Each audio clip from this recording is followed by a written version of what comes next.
যোগ্য সম্মান দিয়েছে যতটা দেওয়া দরকার। এ ব্যাপারে কথা বলতে গেলে ঘন্টা খানিক লাগবে। মেয়েদের কি অস্তিত্ব ছিল, কেমন অবস্থা ছিল, ওইদিকে আর গেলাম না। আমার মূল আলোচনা নারী এবং পুরুষ। তো আল্লাহ মেয়েদের মেয়েদের মতন সৃষ্টি করেছেন, পুরুষদের পুরুষদের মতন সৃষ্টি করার পর মেয়েদের কিছু স্পেশাল আমল আল্লাহ বলেছেন, পুরুষদের কিছু স্পেশাল আমল আল্লাহ তাবারাক ওয়া তাআলা বলেছেন।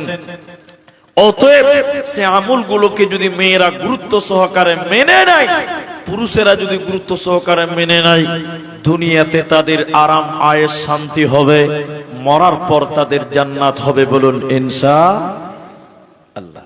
তা আল্লাহ বলছেন মেয়েদেরকে দেখেন, বিসমিল্লাহির রহমানির রহিম। ইয়া আইয়ুহান নাবিয়্যু কুল লিআজওয়াজিকা ওয়া বানাতিকা ওয়া নিসাইল মুমিনিন।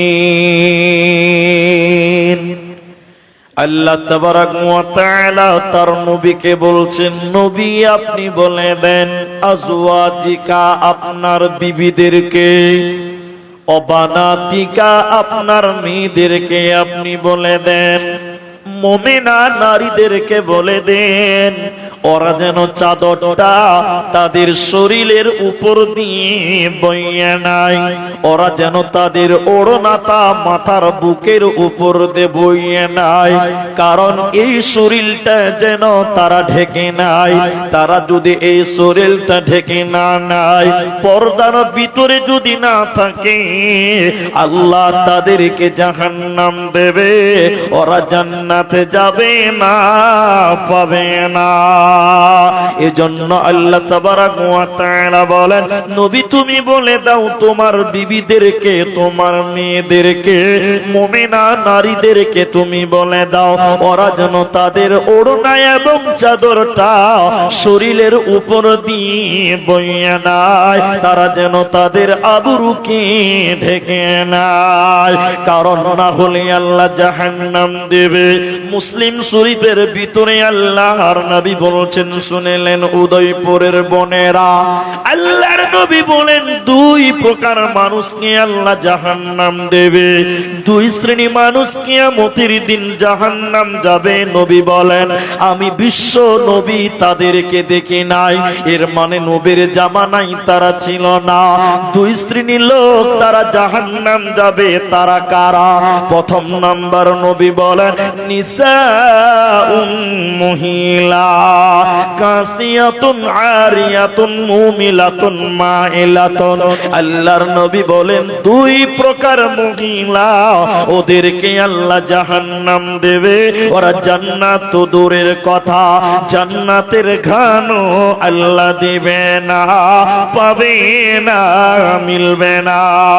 ওই জাহান্নামী নারী কারা? বিশ্ব নবী বলেন তারা কাপড় পিনবে, এরপরও তারা বিবস্ত্র। ওরা পোশাক পিনবে, এরপরও তারা নগ্ন। ওরা কাপড় পিনবে, এরপরও তারা উলঙ্গ, তারা ল্যাংটা। ওরা আল্লাহর জান্নাতে যাবে না, পাবে না, পাবে না। এখানে 1 মিনিট একটা কথা বলবো, দেখেন। আল্লাহর নবী বললেন ওরা কাপড় পিনবে, এরপর উলঙ্গ, বিবস্ত্র, নগ্ন। এই সমস্যাতে মুলবি সাহেবের বউও পড়ে আছে, হাজি সাহেবের বেটিটাও এই সমস্যায় পড়ে আছে। এটা কথা মাঝখানে বলবো, কোন মেয়ে যদি শাড়ি কাপড় পরে, শাড়ি 12 হাতের কাপড় আর হাফ হাতার ব্লাউজ পরে, ওই মেয়েটার প্যান্ট এবং পিঠ দেখতে পাওয়া যাবে কি যাবে না বলেন? এতটি লোক বলবেন না যাবে না? যাবে। কিন্তু কোন মেয়ে তার প্যান্ট এবং পিঠ কোন পুরুষকে দেখাতে পাবে গায়ের মাহরাম? এতটি লোক বলে না? পুরো শরীরটাই তার লজ্জাস্থান ঢেকে রাখতে হবে।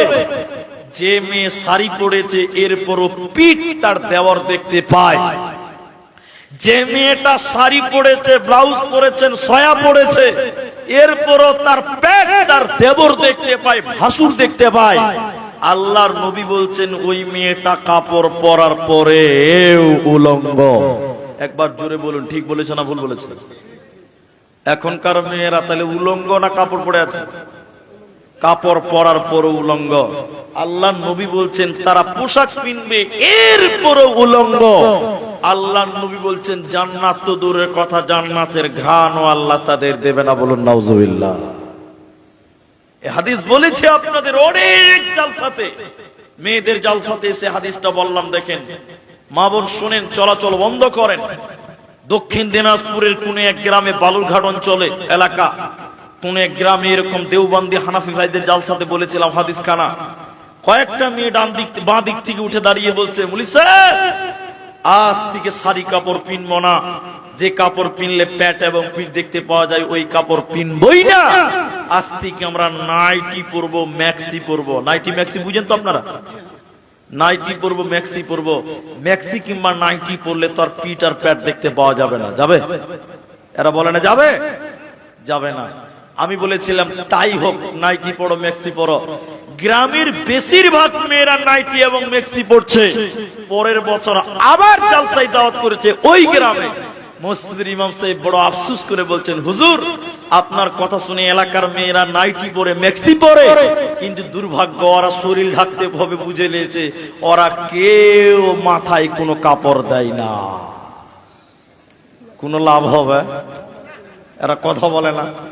ওরা খালি বুঝাইছে যে পেট আর পিঠটাই ঢাকতে হবে, মাথাটাও যে ঢাকতে হবে খালার একটা হুঁশি হচ্ছে না। জি, ম্যাক্সি পরে বেড়াই ঘুরে শরীরটাকে ঢাকা, বলো দেখি ও বন্টি মাথা কেন ফাঁকা। ম্যাক্সি পরে বেড়াই ঘুরে শরীরটাকে ঢাকা, বলো দেখি ও বন্টি মাথা কেন ফাঁকা।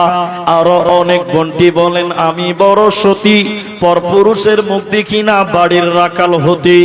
বলবো কি আর দুঃখের কথা, আপন কি বা পর, হিলে দুলে ঘুরছে বুবু খুঁজছে যেন বর। বলবো কি আর দুঃখের কথা, বলতে নাহি যা, হঠাৎ শুনি বন্টি আমার একটা ছেলের মা। নাউজুবিল্লাহ বলেন। বিয়ে হয় না, বাচ্চা হয়ে গেছে। ভাই আপনাদের মনে হয় বসার জায়গা হচ্ছে না, না ভাই? আল্লাহ, আর কবর বলবো? এত সুন্দর মাজমা তৈরি করে রেখেছে এরা। আল্লাহ খুশি হবে ভাই, আপনাদেরকে তো ভালোবেসে বলছি, বসে বসে। আর যদি বলেন না আমি দাঁড়িয়ে প্যান্ট খুব শক্ত, বসতে পারবো না মুলি সাহেব, তাহলে চেয়ার দিয়ে দেন, এরাকে চেয়ারে বসে গেল। আল্লাহু আকবার। এরা ট্রেনে উঠবে খালি দৌড়াদৌড়ি করবে সিট লাওয়ার লেগে, বাসে উঠবে খালি হুড়াহুড়ি করবে সিট লাওয়ার লেগে, মানে ওইখানে বসতে হবে, কিন্তু এখানে যে বসতে হবে এটা জ্ঞান এদের হচ্ছে না।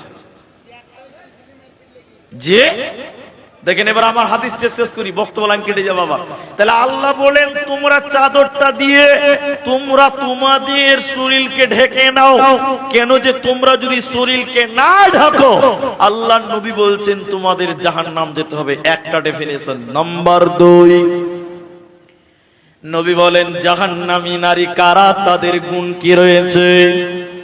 নবী বললেন তারা চুল বানবে, ঝুটি বানবে, কোপা বানবে। কেমন করে ওরা চুল বানবে, ঝুটি বানবে, কোপা বানবে? কেমন করে? আল্লাহর নবী বলেন উটের পিঠের উপরে যে উঁচু কুঁচ থাকে, উটের পিঠের উপরে জাহান্নামী নারী যারা হবে ওই উটের কুচির মতন উঁচু করে মাথার চুল বানবে, ঝুটি বানবে, খোপা বানবে। উটের কুচির মতন উঁচু করে যে মেয়েরা চুল বানবে, ঝুটে বানবে, আল্লাহর নবী বলেন এই সকল নারীদেরকে আল্লাহ জাহান্নাম দেবে। আল্লাহ তাদের জান্নাত তো দূরের কথা, জান্নাতের ঘ্রাণও আল্লাহ দেবে না।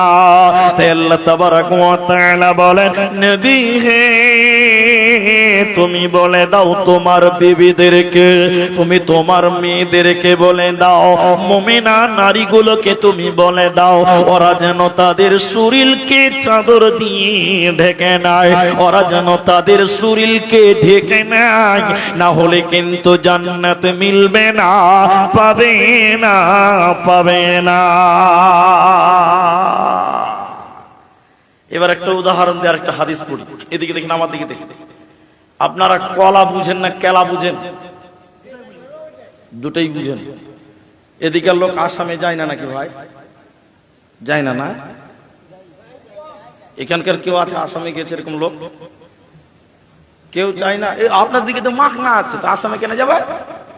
জি ভাই, তা আসামে যদি কেউ গিয়ে থাকেন তাহলে জানেন আমাদের দেশে ভাই কেলা বলে না, কলা বলে। কেলা বললে পিঠের চামড়া থাকবে না, এটা মনে রাখবেন। ওই লিগে জিজ্ঞাসা করলাম আসামের খরিদ্দার দু একটা আছে নাকি। কেলা একটা গাল, গাল দুটা লোকজন খুব ঝরা লাগে তখন বলে কেলা বলে, বলিছে মানেটা কি? মানে বলা যাবে না, গাইলের তর্জমা করে লাভ আছে, করবো না। কলা, কলা আমি যে উদাহরণ দিচ্ছি খুব সূক্ষ্মভাবে বুঝেন। এটা দোকানে কলা বিক্রি হয়, একটা কলার দাম 5 টাকা। মুখ খুলে বলুন ক টাকা বললাম?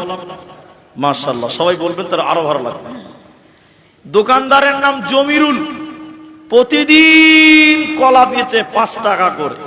যে কিনে ও চোকা চিলিয়ে ফেলে দিয়ে কলা খায় না। আপনারা কলার চোকা সুদ্ধা খান? চোকা ফেলেই তো খায়। জমিরুল দোকানি মনে করছে শালা যে কিনছে সেই খাটনি করে চলা চোকা ছিলে ফেলে খেছে, তো কলা যদি আমি নিজেই ছিলে দিই তাহলে মনে হয় বিক্রি আরো বেশি হবে। কথা কি বুঝতে পারছেন? ও মনে করছে কলা ছিলিয়ে দিলে মনে হয় আরো বেশি বিক্রি হবে, এটাও মনে করছে মাত্র। এবার জমিরুল কলা সকালবেলায় 1 কোটি কলা ছিলেছে, ছিলে বালতিতে রেখেছে, দোকানের ভিতরে রেখে দিয়েছে কলাটি। আর গোটা এলাকার লোক জানে যে জমিরুলের দোকানে কলা পাওয়া যায়। একটা লোক এসে বলছে জমিরুল ভাই কলা দাও, কলা। ও কলার যেই ওই চোকা ছিল কলা সকালা ছিলেছে ভাই, কেমন হবে? এই কলা যেরকম সামনে দিয়েছে দোকানদারের কলা দেখে দোকানে খরিদ্দার বলছে কি দিয়েছে, কি দিয়েছে? কেন কলা? নাকে কাপড় দিয়ে পালাবে, কেউ কলা কিনবে ভাই? যারা কিছু বলছেন ওরা মনে হয় খুব স্বাদ, ওরা মনে হয় খুব খাবে, কেউ কিনবে ভাই? আর আমাকে যদি কেউ প্লেটে কলা ছিলে, আমি প্লেটই খাই না, ছাড়ো কলা খেতে হবে না। সারাদিনে 1 পিস কলা বিক্রি করতে পারে নাই, সন্ধ্যাবেলায় এতটি কলা ধুলাবালি পড়ে টেস্ট তো আরো বেড়ে গেছে। কথা বুঝতে পারছেন কিনা? একটাও বেচতে পারলো না, সবটি কলা রয়ে গেছে। সারা রাত চলে গেল, কলা বিকতে পারলো না। পরের দিন একটা ভিখারি দোকানের সামনে দিয়ে দিয়েছে, ভিখারিকে বলছে ভাই এদিকে এসো, এদিকে এসো। 10টা টাকা ভিখারিকে দিয়ে বলছে ভাই কলাটি ড্রেনে যায় ফেলে দাও তো ভাই। কলা যদি চোকার ভিতরে থাকে তার মূল্য 5 টাকা। সবাই বলুন ক টাকা? আর চোকা থেকে বাইরে চলে এলে টাকা দিয়ে কিনবে তো দূরের কথা, উল্টা টাকা দিয়ে মাল ফেলতে হবে। ঠিক বললো না ভুল বললাম বলেন? মেয়ে হলো কলার জাত। মেয়ে যদি বুরখার ভিতরে থাকে মেয়েদের মূল্য বাড়বে, ছেলেরা মোহর দিয়ে বিয়ে করবে। আর মেয়েরা যদি ওই পর্দার বাইরে চলে আসে, মেয়ের বাপকে যৌতুক দিয়ে দিয়ে বিয়ে দিতে হবে। ঠিক বললাম না ভুল বললাম? দূরে বলেন। পর্দা করো নারী, তোমার মূল্য দুনিয়াতে বাড়বে, তোমার মূল্য আখিরাতে জান্নাত মিলবে। তাই আমার আল্লাহর নবী বলেন, আল্লাহ কোরআনে বলেন, তোমরা তোমাদের চাদর দিয়ে তোমাদের শরীরকে ঢেকে নাও, তোমরা তোমাদের আব্রুকে ঢেকে নাও। খবরদার বেপরদা হয়ে উচ্ছৃঙ্খল হয়ে রাস্তাঘাটে চলবে না। জান্নাতি নারী কারা? ভালো মেয়ে কারা? জান্নাতি নারী কারা? বেটিরে বনরে কান করে শুনেলেন।